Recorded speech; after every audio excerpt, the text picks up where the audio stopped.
اعوذ باللہ من الشیطان الرجیم بسم اللہ الرحمن الرحیم وما خلقنا السماء والارض وما بینہما لاعبین۔ یہاں پر اللہ تعالی کفار و مشرکین سے اور تمام لوگوں سے جو لوگ آخرت کا اور دنیا کے اندر آنے کا مقصد بھول گئے ہیں ان لوگوں سے مخاطب ہے۔ کہہ رہے ہیں کہ ہم نے آسمان اور زمین وما بینہما اور ان دونوں کے درمیان جو جتنی بھی چیزیں ہیں ان سب چیزوں کو ہم نے اس لیے نہیں پیدا کیا ہے کہ ہم اس میں کھیل کریں۔ کیا کریں؟ کھیل ہوں اس میں۔ اس کو سمجھیے گا ذرا۔ اس میں یہ بتلایا جا رہا ہے کہ ہم نے اس دنیا کو جو بنایا ہے اس لیے نہیں بنایا ہے کہ ہم اس دنیا کے اندر تم کو بھیجیں اور تم اس دنیا کے اندر رہ کے کھیل مستی میں زندگی گزار دو، کھانے پینے میں زندگی گزار دو۔ اس لیے ہم نے نہیں بنایا ہے اس دنیا کو۔ اس لیے کہ اگر آگے جواب دے رہے ہیں کہ لو اردنا ان نتخذ لہوا لاتخذناہ من لدنا، اگر ہمیں اس دنیا کو بنانے کا مقصد صرف کھیل تماشا کرنا ہی ہوتا تو ہم اپنے پاس سے ہی بنا لیتے۔ کیا مطلب؟ کہ اگر ہم اس دنیا کو صرف کھیل کے لیے اور تماشا کے لیے کہ کھاؤ پیو رہو جانوروں کی طرح زندگی گزارو اور ہمارے پاس چلے آؤ، اگر یہ مقصد ہوتا تو ہمارے لیے عبادت کے لیے یعنی کہ ہماری عبادت کے لیے فرشتے ہی کافی ہیں۔ کیا کافی ہے؟ فرشتے ہی کافی ہے۔ ہم تم کو دنیا میں بھیجنے کے لیے ہم تم سے جو ہے کوئی یہ نہیں کر رہے ہیں کہ تم دنیا کے اندر جاؤ اور وہاں جا کے جو کھیل مستی کرو، نہیں، بلکہ ہم نے اس لیے دنیا بنایا ہے اور دنیا کے اندر جتنے بھی مخلوق ہیں سب کو بنانے کا مقصد کچھ نہ کچھ ہے کہ نہیں؟ جیسے گائے ہے، اللہ نے اس گائے کو کیوں بنایا ہے؟ ہمارے فائدے کے لیے۔ فائدہ کیا ہے کہ ہم اس سے دودھ حاصل کرتے ہیں، اسی دودھ سے جو ہے گھی بنتا ہے، مکھن بھی کھاتے ہیں، نہ جانے کیا دہی بھی کھاتے ہیں۔ ایک گائے سے کتنے سارے فائدے ہو رہے ہیں، لوگ اس کا جو ہے اس سے روزی بھی چل رہا ہے، روزی روٹی بھی کئی لوگوں کا، تو فائدہ ہوا کہ نہیں ایک گائے سے۔ اسی طرح اس دنیا کے اندر اللہ نے جو مخلوق کو بنا کے بھیجا، ہمارا آپ کو، حضرت انسان کو کیوں بنا کے بھیجا؟ اس لیے کہ جو اس کا آگے ترجمہ ہو رہا ہے کہ اس لیے بنا کے بھیجا کہ ہم نے جو جنت اور جو جہنم جو بنایا ہے تو پھر یہ جنت اور جہنم میں کون جائے گا؟ یہ بھی تو مسئلہ ہے نا۔ جیسے کہ اگر دنیا کے اندر آپ نے گھر بنایا، آپ گھر کیوں بنا رہے ہیں؟ اس لیے کہ آپ کا مقصد ہی کہ ہمارا بیٹا، اس کی شادی ہوگی، اس کی بہو، اس کی بیوی آئے گی، ہماری بہو آئے گی، اس میں رہے گی، اس کا نسل بڑھے گا۔ یہی مقصد ہوتا ہے نا گھر بنانے کا، اور کوئی دوسرا تو مقصد ہوتا نہیں ہے میرے حساب سے۔ کیا خیال ہے؟ اسی طرح اللہ نے جو جنت کو اور جہنم کو جو بنایا ہے تو کسی مقصد کے تحت بنایا ہے۔ تو اسی پہ یہاں کو قرآن نے جو ہے اللہ تعالیٰ نے جو ہے کفار و مشرکین سے کہا ہے کہ جو لوگ پیچھے جو گزرا ہے کفار و مشرکین مذاق اڑاتے تھے، کہتے تھے کہ دنیا کچھ بھی نہیں، تو کھیل ہے، آؤ کھاؤ پیو کھیل مستی کرو جاؤ دنیا سے، کوئی مطلب نہیں ہے اس سے۔ تو وہاں پہ قرآن اس کو جواب دے رہے ہیں کہ لو اردنا ان نتخذ لہوا لاتخذناہ، اگر ہمیں ایسا ہی کرنا تھا کہ ہم دنیا کو جو کھیل کے لیے بنا دیتا تو من لدنا ہم اپنے پاس سے ہی بنا لیتے۔ انا کنا فاعلین، اور ہمیں یہ کرنے میں کوئی مشکل نہیں تھا، ہم کر بھی سکتے تھے۔ کیا مطلب؟ اللہ کو کوئی مشکل نہیں تھا، اللہ اگر چاہتے اس دنیا کو کھیل تماشا کے لیے بنانے کے لیے تو بنا سکتے تھے، لیکن نہیں، یہ مقصد نہیں ہے۔ مقصد صرف یہ ہے جس کو قرآن نے 27ویں پارے میں بیان کیا کہ وما خلقت الجن والانس الا لیعبدون، کہ ہم نے اس دنیا کے اندر انسان کو اور جنات کو جو پیدا کیا ہے الا لیعبدون، تاکہ وہ کیا کرے؟ ہماری عبادت کرے۔ صاف صاف سمجھ میں آ گئی اس کی بات۔ اب جن لوگوں کے دماغ میں کیڑے گھسے ہوئے ہیں، جن لوگوں کے دماغ میں جو ہے جو کفار و مشرکین ہیں وہ لوگ ماننے کو تیار نہیں ہیں، اور وہ لوگ تو کہیں گے کہ بھائی کہ دنیا جو ہمارے لیے کیا ہے؟ جنت ہے۔ قرآن اللہ کے نبی نے کہا کہ الدنیا سجن المؤمن والجنت الکافر، یہ دنیا جو ہے مومن کے لیے قید خانہ، ہمارے لیے، ہمارے اور آپ کے لیے، اور کافر جو لوگ ہیں ان کے لیے دنیا ہی جنت ہے۔ اس لیے کہ یہاں سے مرنے کے بعد اس کا جو ہے سارا مسئلہ ہی ختم ہو جائے گا۔ آگے فرمائے کہ بل نقذف بالحق علی الباطل، بلکہ ہم کیا کرتے ہیں کہ حق بات کو ظالم کے منہ پر جو ہے کھینچ مارتے ہیں۔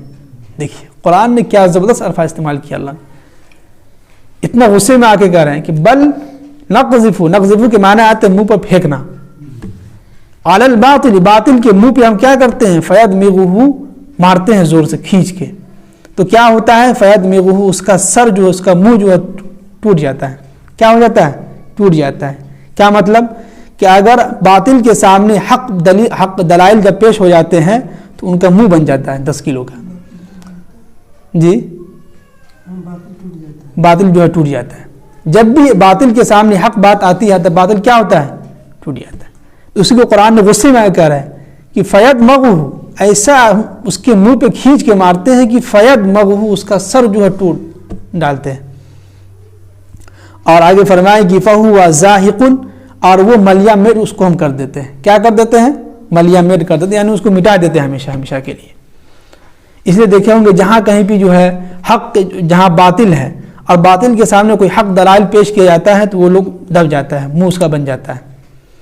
جیسے کہ ہمارے بریلوی حضرات ہیں، یہ لوگ کہتے ہیں کہ جو ہے قبر کی پوجا کرنا یا جو ہے قبر پہ حلوہ چڑھانا، کہتے ہیں کہ یہ چادر چڑھانا یہ سب جائز ہے.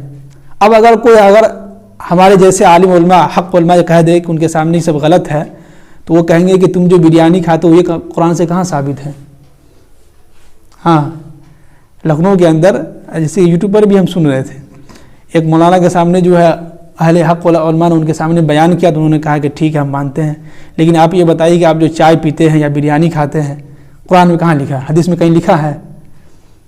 تو وہ لوگ عقل جو ان کے دیکھیے کہاں مارے جاتے ہیں.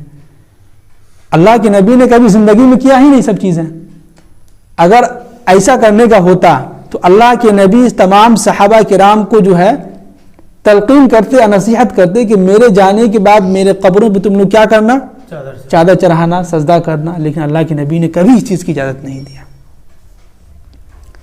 تو جو چیز غلط ہے تو غلط ہے. اب ان کے سامنے حق بات جب دلائل پیش ہوتے ہیں تو وہ لوگ فوراً جو ہے عقلی دلائل دہراتے ہیں کہ بتائے کہ بریانی کھانا کہاں سے ثابت ہے. تو یہ پاگل کی بات ہوئی کہ نہیں بھائی؟ بریانی وہ الگ چیز ہے، اس کا کوئی قرآن حدیث سے کوئی تعلق نہیں ہے اس کا. وہ تو قرآن نے صاف کہا صراحت کے طور پہ، صاف طور پہ کہ بھائی گائے تمہارے لیے حلال ہے، جو چوپائے جو جانور 4 پاؤں والے وہ آپ کے لیے حلال ہے. جو چیز قرآن جس کو بیان کیا ہے، جیسے گائے ہے اسی کے ضمن جو بھینس بھی آ جاتا ہے، اسی کے ضمن مرغا، چھوٹی چیزیں یہ سب ہے. اب اگر اسی گوشت کو اگر ہم چاول ملا کے کھائیں تو کیا حرج ہے؟ کیا حرج ہے؟ صحیح ہے بھائی، ہمارا دل چاہ رہا ہے بریانی کھانے کا ہم کھائیں، لیکن آپ یہ دلائل پیش کر رہے ہیں عقلی دلائل کہ جو ہے بریانی کھانا کہاں سے ثابت ہے. تو یہ تو بیوقوفی والی بات ہو گئی نا.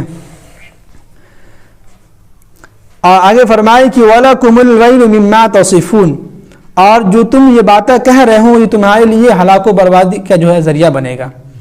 یعنی جو بات یہ لوگ کہہ رہے ہیں کہ ہم جو ہے اس دنیا کے اندر آئے ہیں کھائیں گے پیئیں گے اور جو ہے زندگی گزار کے چلے جائیں گے، ہم سے کوئی حساب کتاب نہیں ہوگا، تو یہ تمہارے لیے ہلاکت و بربادی ہے. کب؟ جب قیامت کے دن ہم میدان محشر میں جمع ہوں گے، وہاں اعلان ہوگا کہ اصلوا اليوم ایھا المجرمون، مجرمین جو ہے آج کے دن الگ الگ ہو جائیں اور سب کا حساب کتاب لیا جائے. اور جو کفار و مشرکین ہیں اس کے لیے صاف اعلان ہوگا کہ ان کو جہنم میں ڈال دیا جائے. تب اس وقت سمجھ میں آ جائے گا ہمارا آپ کو. آگے فرمائے کہ وَلَهُ مَنْ فِي السَّمَاوَاتِ وَالْأَرْضِ، اور آسمان اور زمین کے اندر جتنی بھی چیزیں سب اللہ کے لیے ہیں. کیا ہے؟ اللہ کے لیے. کیا مطلب؟ کہ آسمان اور زمین کے بیچ میں جتنی بھی 18,000 مخلوق ہے سب کس کے بندے ہیں؟ اللہ کے بندے. ہم لوگ بھی اللہ کے بندے ہیں، انہی کے مخلوق ہیں، سب کے سب ہیں، انہی کے بھیجے ہوئے ہم لوگ ہیں. آگے فرمائے کہ وَمَنْ عِنْدَهُ لَا يَسْتَكْبِرُونَ عَنْ عِبَادَتِهِ وَلَا يَسْتَحْسِرُونَ، اور میرے پاس جو فرشتے ہیں وہ ہمیشہ جو ہے اپنی عبادت میں لگا ہوا ہے اور نہ وہ کبھی تھکتا ہے. فرشتہ ایک ایسا مخلوق ہے، وہ ایک ایسی مخلوق ہے اللہ نے جس کو جس کام پہ لگا دیا ہے وہ ہمیشہ اسی کام پہ لگا ہوا ہے، وہ نہیں تھکتا ہے. ہماری طرح جو ہے جیسے ہم اور آپ ہیں، 10 منٹ نماز ادا کیے اس وقت تھک جاتے ہیں تو سو گئے، سونے کے بعد جب آنکھ کھلی تو فجر کی نماز کے لیے آ گئے، فجر کی نماز جب ہو گئی تو گھر سے یہاں سے باہر نکلے تو اپنے اپنے کام میں لگ گئے. جب انسان دن بھر کا تھکا ہوا رہتا ہے تو رات میں سو جاتا ہے، پھر دوپہر میں کھانا کھاتے ہیں تو قیلولہ ہو جاتا ہے. لیکن فرشتے کے اندر یہ عادت نہیں ہے. فرشتوں کو اللہ نے جب سے لگا دیا کام میں ابھی تک اسی کام میں لگا ہوا ہے. نہ ان کو کبھی سونے کی ضرورت ہوتی ہے، نہ کبھی کھانے پینے کی حاجت ہوتی ہے، کوئی ضرورت نہیں ہوتی ہے. اور وہ لا یستحسرون، اور وہ کبھی تھکتا ہے. آگے فرمائے کہ یسبحون اللیل والنہار لا یفترون، اور یہ جو فرشتے جو ہے صبح رات اور دن 24 گھنٹہ جو ہے تسبیح میں مشغول ہیں. کس میں؟ تسبیح میں کے اندر جو ہے مشغول ہے 24 گھنٹہ. اور لا یفترون، اور نہ کبھی یہ سستی کرتا ہے. جیسے ہوتا ہے نا کہ انسان کوئی کام کسی کے لیے کہہ دیجئے رہنے دیجئے کل کر لیں گے چندہ وغیرہ کچھ بھی ہوتا ہے نا، آدمی سستی آ جاتی ہے انسان کے اندر. انسان کی خاصیت ہی یہی ہے، سستی آ جاتا ہے کسی نہ کسی کام میں، آج نہیں تو کل، آج نہیں تو کل کرتے کرتے ایسی زندگی گزر جاتی ہے. تو لیکن فرشتہ ایک ایسا مخلوق ہے جو کبھی سستی نہیں کرتا ہے. جس کام میں لگا ہوا ہے تو 24 گھنٹہ اس کام میں لگا ہوا ہے. ام اتخذوا آلہۃ من الارض هم ینشرون، اے نبی صلی اللہ علیہ وسلم آپ ان لوگوں سے کہیے کہ یہ لوگ جو ہے زمین کے اندر سے کوئی نئی مخلوق، یعنی کہ زمین کے اندر ہمارے علاوہ کسی دوسرے کو معبود بنا لیا ہے تو ہم ینشرون، کیا وہ نئی زندگی دے سکتا ہے؟ کیا مطلب؟ جیسے کہ دنیا کے اندر ہمارے جو غیر مذاہب کے لوگ ہیں، یہ لوگ زمین کی مٹی سے ہی کیا کرتے ہیں؟ مورتی بناتے ہیں، انہیں کو اپنا معبود بناتے ہیں. یا 10 دن جو ہے یا 20 دن جس دن اس کا تہوار رہا اس دن اس کو خوب پوجا پاٹ کیا، اس کے بعد کیا کر دیا؟ ندی میں دہا دیا. اسی کو قرآن کہہ رہا ہے کہ ہم ینشرون، کیا یہ دوسری زندگی دے سکتا ہے؟ ظاہر سی بات، وہ تو مورتی ہے، اس کو تم نے خود اپنے ہاتھوں سے بنایا، اور بنانے کے بعد اتنی سارے ان کو پروٹوکول دیا، ان کے سامنے اتنے سارے حلوہ رکھے، کھانے پینے کی چیزیں رکھے، پھول وغیرہ برسائے، اور دوسرے دن ہو کے کیا ہوا؟ ٹریکٹر پر لے کر اس کو بھسا دیے. وہ تو خود محتاج ہے زندگی کا، وہ تم کو کیسے زندگی دے گا؟ تو یہاں پہ یہ مطلب ہوا. آگے فرمائیں کہ لو کان فیہما آلہۃ الا اللہ لفسدتا، کہ اے نبی صلی اللہ علیہ وسلم اب اس زمانے میں لوگ کے اندر یہ تھا کہ 360 بت رکھے ہوئے تھے کعبے کے اندر. تو ان لوگوں کا یہ ماننا تھا کہ یہ بت جو ہے پانی برسانے والا، یہ جو ہے ٹھیک کرنے والا، یہ جو ہے موسم کو صحیح کرنے والا، یہ جو ہے دھوپ نکالنے والا، اس طرح کے یہ لوگ کہتے تھے کہ سب کا الگ الگ ہے. ابھی بھی دور میں ہے، کچھ پنیر کہتے ہیں کہ اگر یہ کام کروانا تو فلاں مندر میں جائیے، فلاں اس کا نام ہے، وہ کام آپ کا کرے گا. ابھی بھی ہوتا ہے یہ سب. تو قرآن کہہ رہے ہیں کہ لو کان فیہما آلہۃ الا اللہ لفسدتا، اگر اس سرزمین کے اوپر یعنی اس دنیا کے نظام چلانے والے میں سے اگر 2 خدا ہوتے تو دونوں آپس میں کیا ہوتے؟